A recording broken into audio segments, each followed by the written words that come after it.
Hey there. It's about 3 o'clock in the morning. It's got that funk. And I spent the entire evening trying to make a video response to the second rape video by Thoughtful Atheist. And I have made complete versions, about half a dozen different ones, as well as lots of failed attempts at those six. Um, but I'm not going to release any of those. Uh, I wasted the whole night doing it because none of them really say what I need to say. So I thought I'd go to bed, give it a try tomorrow, but I can't give it up. I've got to try one more. So here it is. I'm going to try this time pretty much to stick to one particular point because, TA, the reason that I can't bring myself to shred you ponage style or something like that with these videos isn't because we're friends. Well, it is, but indirectly. It's not because we're friends, but it's, for me personally, it's because it actually fucking matters to me, man. I care about you. I like you as a person. And it matters to me that you understand that you're wrong and why. Okay? Now, in your second video, you tried more or less to justify the first, which was a really big mistake, in my opinion. Because the things that you said in the first video were indefensible, and the general thrust and main point of the second video was actually the worst part of your first video made more manifest, and that's this. You tried very hard in your second video to make the point of saying that the rapist is 100% responsible for the action of the rape.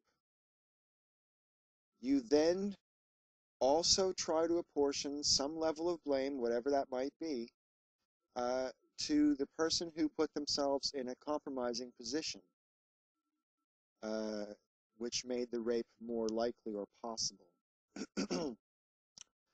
Now, I have so many things I want to say about that, but I'm going to try to stick to the one main point, which is this.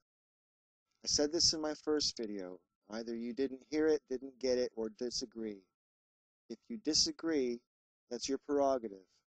Um, but I hope you'll reconsider and listen very carefully here. If you are prepared to apportion any level of blame on the victim of rape, you were saying that he or she is partly responsible.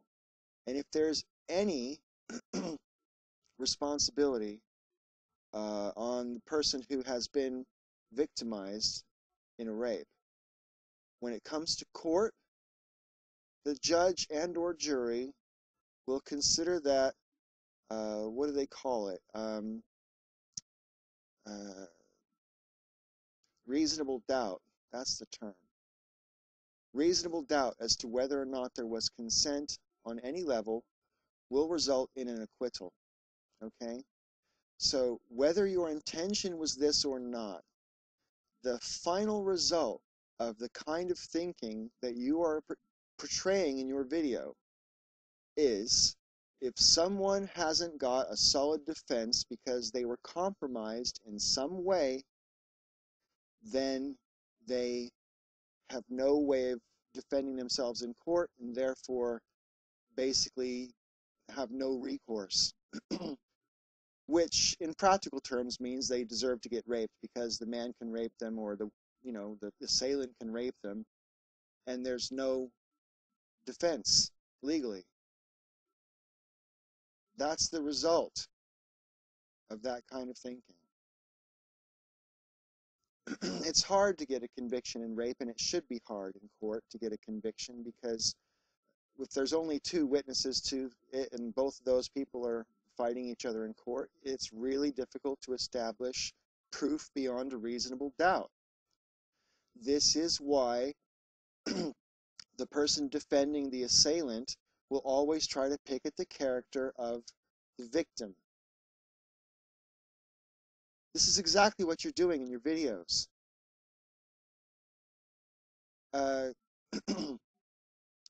You can't do that and say, see, your videos are basically excusing rape. I'm sorry to say it, but it has to be said that plainly. I agree with Wagner and what he said in his response. I've said this for years and years and years. You can get to the moment of 1 inch away from penetration, and if a woman says stop, no, don't, quit,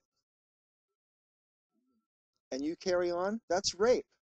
And like Nellie made the point, I'm going to have to say rape isn't usually about sex anyway. She said it never is. I would disagree that it never. I mean, sometimes date rapes can be about sex, for example. Someone thinks they're entitled, and it's not necessarily about domination at all. It's some guy being a prick because he doesn't know his fucking boundaries.